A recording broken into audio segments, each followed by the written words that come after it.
गट्टू Chinki hall में doctor खेल रहे थे। चिंकी स्टेथोस्कोप में गट्टू की जांच कर रही थी। पापा न्यूज देख रहे थे। मम्मी किचन में बिजी थी। न्यूज देखते देखते पापा ने अचानक टीवी बंद कर दिया तो किचन से मम्मी बोली, अरे टीवी क्यों बंद किया?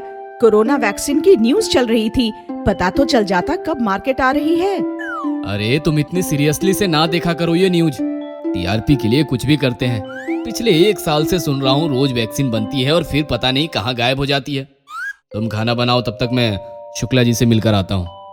पापा निकले तो गट्टू चिंकी ने नोटिस किया कि पापा बिना मास्क पहने ही बाहर जा रहे हैं। आधे घंटे बाद खाना रेडी हुआ तो मम्मी ने किचन से आवाज लगाई, गट्टू चिंकी खाना रेडी है, शुक्ला जी के यहाँ जाओ और पापा को बुला लाओ। गट्टू चिंकी ने अपने अपने मास्क पहने और पापा को बुलाने शुक्ला अंकल के घर निकल पड़े। शुक्ला अंकल के घर आते ही गट्टू चिंकी ने देखा कि पापा और शुक्ला अंकल कोरोना वैक्सीन की बात कर रहे हैं। गट्टू चिंकी पार्किंग में आए तो उन्होंने देखा ऋषभ भैया उनके गर्लफ्रेंड का हाथ हाथों में लेकर बातें कर रहे थे। स्वीटी, जब तक वैक्सीन नहीं आ जाती ना तो हम खाना खाने जा सकते हैं और ना ही मूवी देखने। गट्टू चिंकी घर आए तो गट्टू चिंकी से कहने लगा, वैक्सीन वैक्सीन वैक्सीन, वैक्सीन के सिवाय कोई कुछ बोलता ही नहीं। ये वैक्सीन है क्या? एक इंजेक्शन है जो कोरोना को खत्म कर सकता है। तो फिर हमारी सोसाइटी के लिए वैक्सीन बनाना हमारी जिम्मेदारी है। क्यों ना हम दोनों मिलकर वैक्सीन बनाए? नहीं, हम दोनों मिलकर वैक्सीन नहीं बना सकते। उसके लिए हमें साइंटिस्ट अंकल की मदद चाहिए।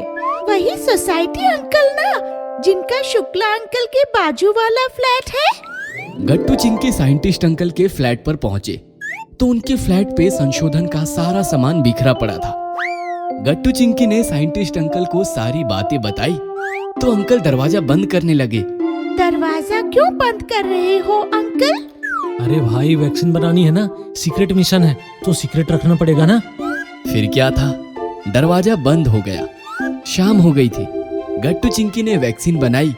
यह बातें सारी सोसाइटी में फैल गई थी। गट्टू चिंकी के mummy papa, Shukla uncle, Rishabh भैया और बाकी सदस्य भी साइंटिस्ट अंकल के हॉल में जमा हुए।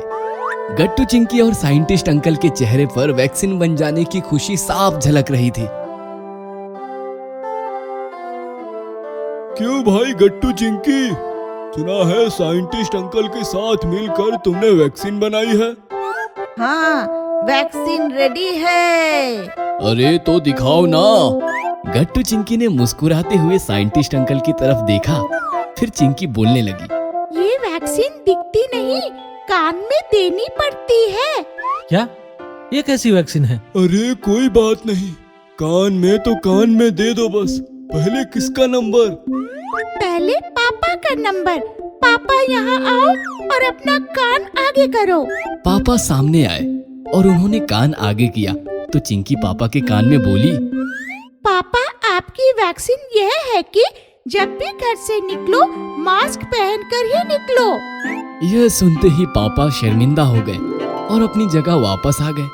फिर शुक्ला अंकल सामने आए तो गट्टू उनके कान में बोला, आपकी वैक्सीन यह है कि छींकते समय मुंह टिश्यू या रुमाल से ढका करो। उसके बाद ऋषभ भैया आगे आए तो उनके कान में चिंकी बोली, 2 गज दूरी बनाए रखो, हाथों में हाथ नहीं, दूर से प्रणाम करो। यह सुनकर ऋषभ घबरा गया और अपनी जगह वापस लौट आया। इस प्रकार गट्टू चिंकी से अनोखी वैक्सीन पाकर सब सोच में डूब गए थे। तभी साइंटिस्ट अंकल बोले, आशा करता हूँ आपको गट्टू चिंकी से वैक्सीन मिली होगी और यह आपने अपने दैनिक जीवन में लाने का फैसला भी किया होगा।